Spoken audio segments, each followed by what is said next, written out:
Hello, welcome to Asian Pacific America. I'm Robert Honda, your host for our weekly show here on NBC Bay Area and Cozy TV. Today our show focuses on tracing your family roots. We hope you will find it informative and even inspiring enough to find out more about the people and places in your family history that help make you the person you are today. We begin with getting started with genealogy. Some experts will join us to talk about the basics you need to begin your search, including the president of the California Genealogical Society.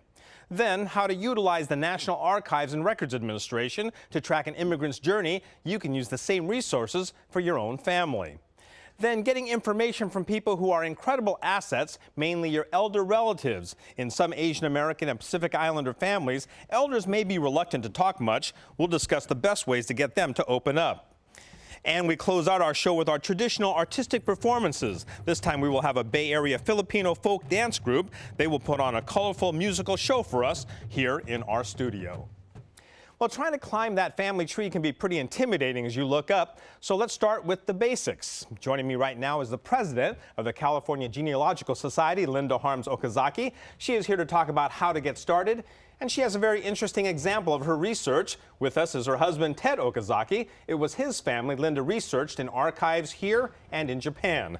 Welcome to our show. Thank you. It's great to be here. Now, Linda, tell us first about your organization and how it fits into the research that you do. Well, the California Genealogical Society is the first genealogical society to get started in California. So we don't represent California, we represent ancestors everywhere. We just happen to be located in California. We try and connect people with their diverse family heritage. Everybody's comes from someplace. Ancestors might be from Europe, they might be from Asia, they might be from Africa. And a lot of times you have mixed ancestry, and that's where we can really help people out. What's the initial approach? How is it that, what do you want people to kind of think about as they think about getting started? Well, you really want to start with yourself. You're the beginning.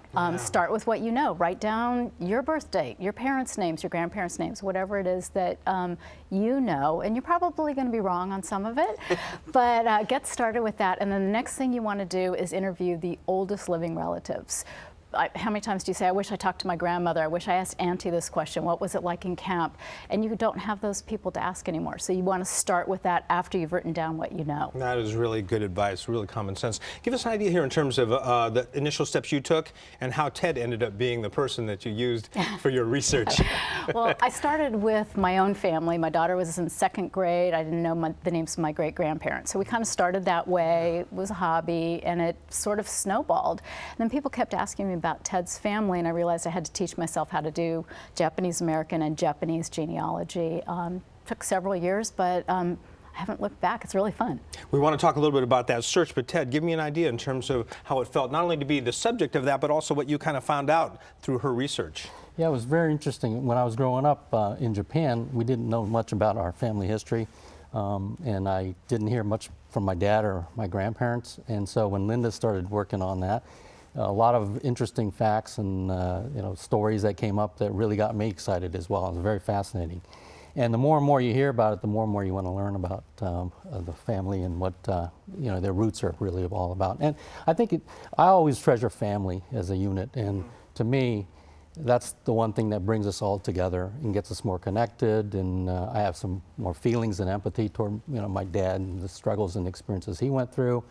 And I think hopefully my kids, we've already talked about it with our kids a lot, so similarly they'll engage in that process as well and learn more about it. Is amazing how even though you can be family oriented, you might not know much about your family history. Yeah, absolutely. How about the fact that he had family both here and in Japan? How hard was it to trace those roots? I think genealogy doesn't really matter where your family's from. If the records exist, you can trace them. So it doesn't matter if you're looking at Italy or Japan or China, Canada. So we got started with working our way backwards. We started with Ted, then his parents, his grandparents, documenting everything that we could in the U.S. And then we took those clues that we found, the immigration records that had the addresses of places in Japan or the names of different ancestors, siblings, cousins, that sort of thing, and we took it back to Japan. But because Ted's story is really unique, he was actually raised in Japan. He actually knew where his grandparents' ancestral farm was.